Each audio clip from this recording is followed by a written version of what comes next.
Welcome back, Richland Center Wrestling family, to Beyond the Whistle. I'm Kyle, my co-host, Zach Schmidt, back with another episode. This week, we went live on Tuesday night at the dual meet, the high school and middle school dual meet on Facebook.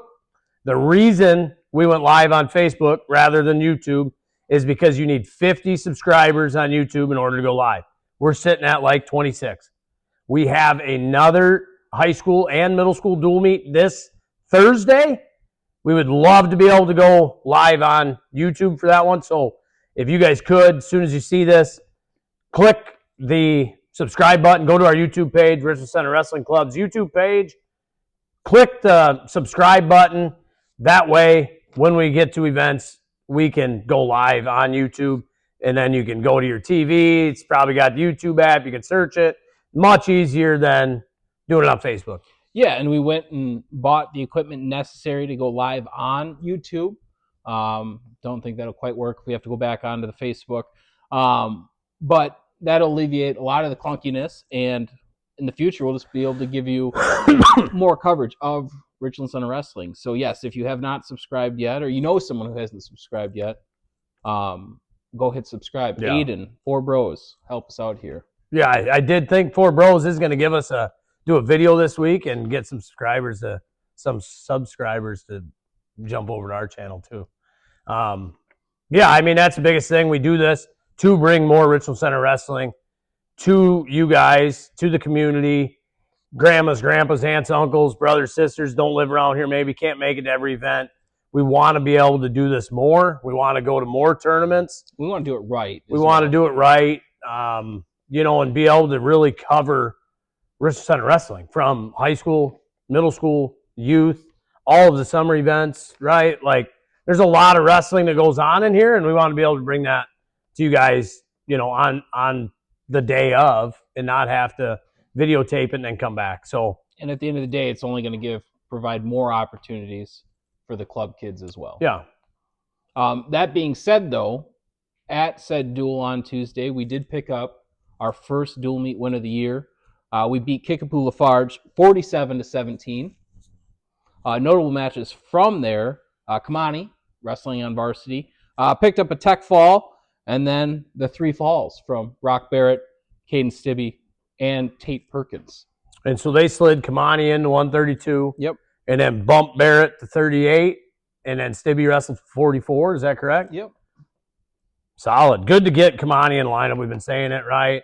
There's just not a spot. There's three guys stacked up for two weights. But yeah, glad to see him get in a dual meet and got a dub. Yeah, absolutely. And then followed by the other two dubs. Yeah. And then we beat Viroqua later on that evening, 41-36. Both Brock Barrett and Ethan Bindle picked up falls. Bindle bumped up to heavyweight for team points there. And then Caden Stibbe with the tech fall. Yeah. And then the middle school was going right along with them. We've got a bunch of brand new wrestlers this year. Probably about half team is brand new wrestlers. So this was the very first match that a bunch of them have ever wrestled. Go through the list and talk a little bit about how they did. So Landon Kayeski had one match. He was 1-0 on the night. Reich and Salazar, one of our up-and-comers, 1-1 on the night. Leanne Schmidt, 0-2. Easton Ruland, 2-1. Peterson, 0-1.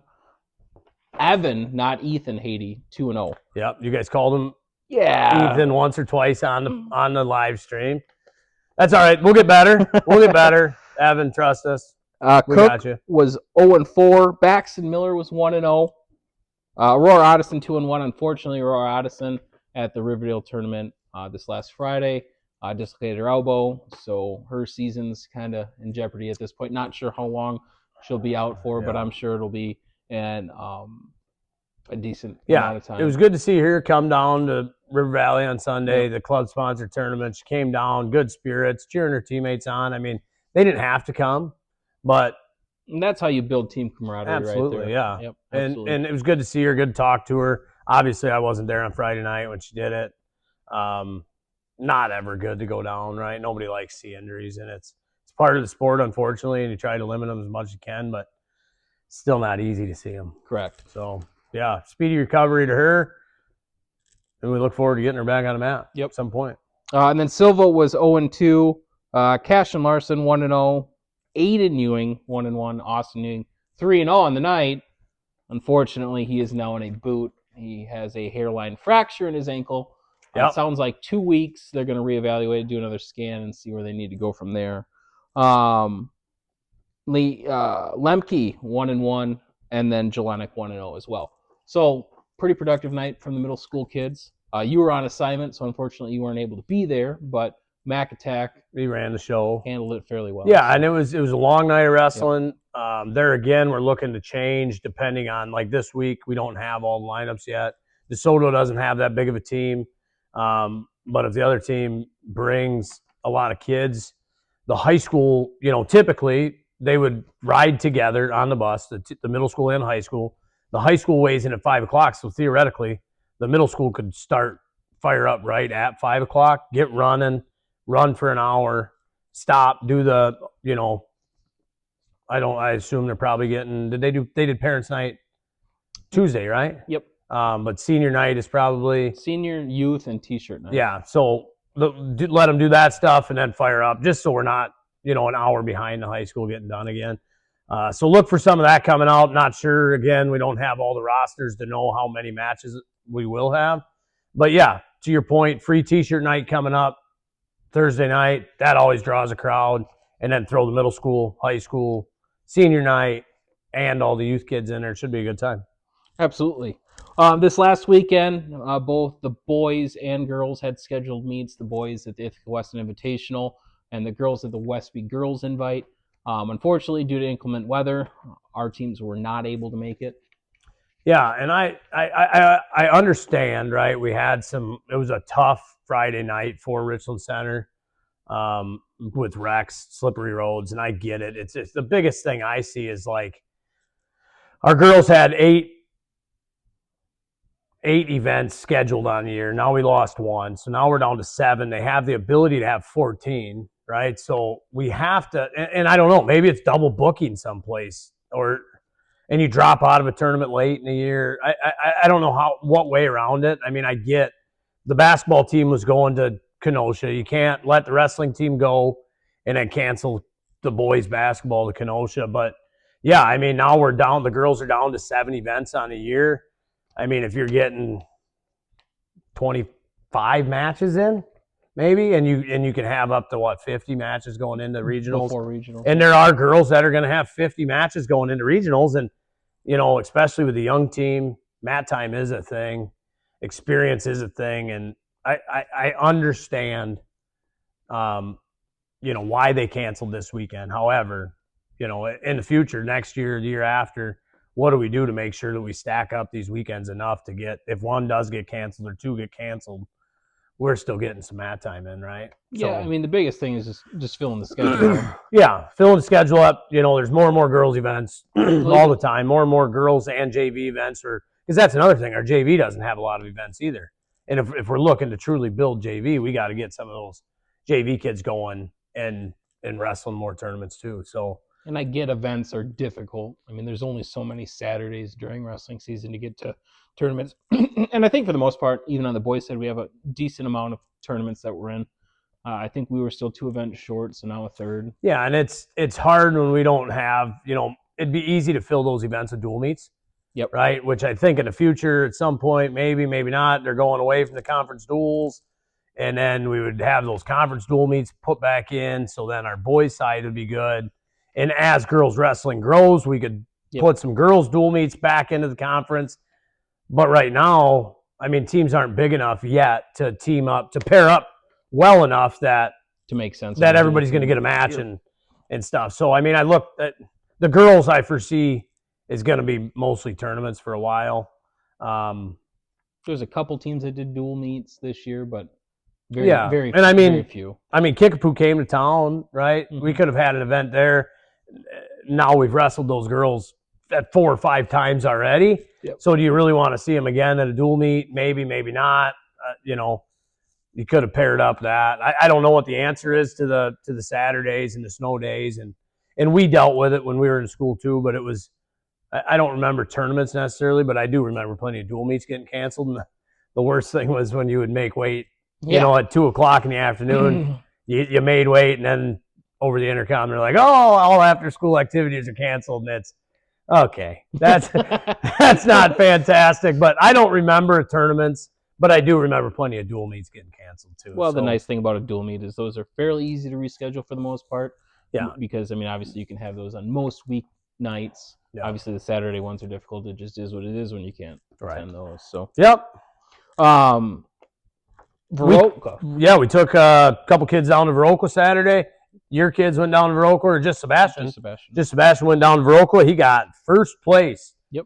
Grandpa Mark took him down there, Mark Schmidt, and sounded like he wrestled pretty good down there. Yep, he did. And then Sunday, we had a club-sponsored tournament in River Valley. If you notice, there's another trophy back here to River Valley, third place. Team trophy? Yeah, so we scored a pile of points. We had to pick our wrestlers. For the most part, we picked well. Did miss out on a couple.